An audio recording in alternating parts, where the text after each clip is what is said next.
When I'm a grown-up, I want to be a police officer so I can ride a cool car. I wanted to be a policewoman, mainly because I wanted to ride a police motorbike. It's really fun going in cars and catching bad guys. My hopes were dashed when I was told by a policeman that women aren't allowed to ride motorbikes in the police force, so then I didn't want to be a policewoman anymore. I really wanted to be a presenter on a car programme called Top Gear. I absolutely loved cars, I thought it was really cool, and I really loved Jeremy Clarkson. I really wanted to be a racing driver. I just like the lifestyle and driving fast. And then I realised that wasn't going to happen, so I think I really wanted to go and do the same thing that my dad did, like loads of people did, and he was a picture framer of all things, and I really wanted to become a picture framer too. I was 50-50 between wanting to be a journalist and a spy. I think I wanted to be a journalist because I love writing stories that I think other people would be able to read and be seen by lots of people. And I loved the idea of being a spy because I love writing secret codes. I want to work in a sausage factory. When I was a child, I wanted to be the Prime Minister because I thought it looked like a pretty cool job and you get to have a positive impact on loads of people.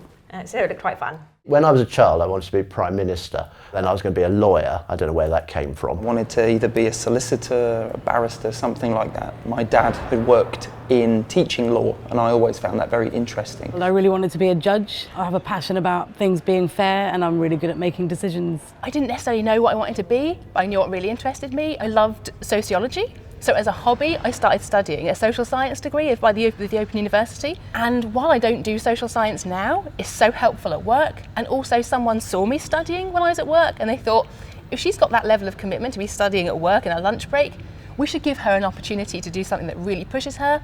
And that's how I got my first job in marketing. It's a bit weird how I ended up here. Oh wow, I have done so many jobs. I've been a cleaner. Manual labour, to being a postman.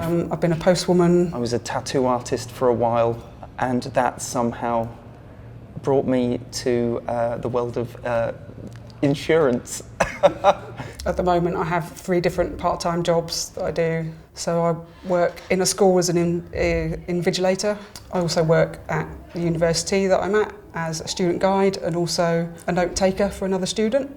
I went to university and studied English, literature, language and creative writing. I'm also a student at the same time. So. Initially I went through the whole thing of, trying to go and do history of art and learn that side of the thing, maybe to try and be a picture framer. And after university I really wanted to do something a bit different, but I went into finance, which wasn't my thing at all. I was always a computer geek, loved programming, trying to make video games. So I decided from finance to start my own business and I sold shoes for a little while. I wasn't great, but I had an idea and I went for something just because I had friends that were really into filmmaking. They liked the thing that we created together. We kind of put it on the internet. I decided I wanted to go travelling after that, so I actually worked on a cruise ship for about 3 years and I travelled the world and I sold artwork on cruise ships. When I was done travelling, I came home and I was a manager of an art gallery, so I got to sell lots of lovely paintings and now I'm here. Yeah, mainly it was sort of being a bit arty and definitely a computer geek. I am a business development manager for a design and marketing agency. I am the founder and CEO of FX Home. I do a bunch of really cool things and then a bunch of really not so cool, boring things. On the boring side, I have to look at accounts and deal with lawyers and things like that. But on the really interesting side, I get to have a little play in every part of the company. So there's people doing marketing, there's people designing software, and I get to actually take part in all of them. So it's really varied and really interesting. I create presentations and documents that make us sound really good, take something technical and make it sound really accessible and approachable so actually anyone can understand it, including me. I work really closely with people, families, couples or people on their own to help them work out what they want to get out of life and then look at what they've got financially and see how they can use that to achieve their most important goals. So my current job is to look after sixth forms and colleges right across Norfolk. Every day I'm around really great people and that makes it my ideal job. I never actually thought I would get to university. I didn't think I'd be good enough. And then I just did an access course and I got in and haven't looked back since. It's really enjoyed it.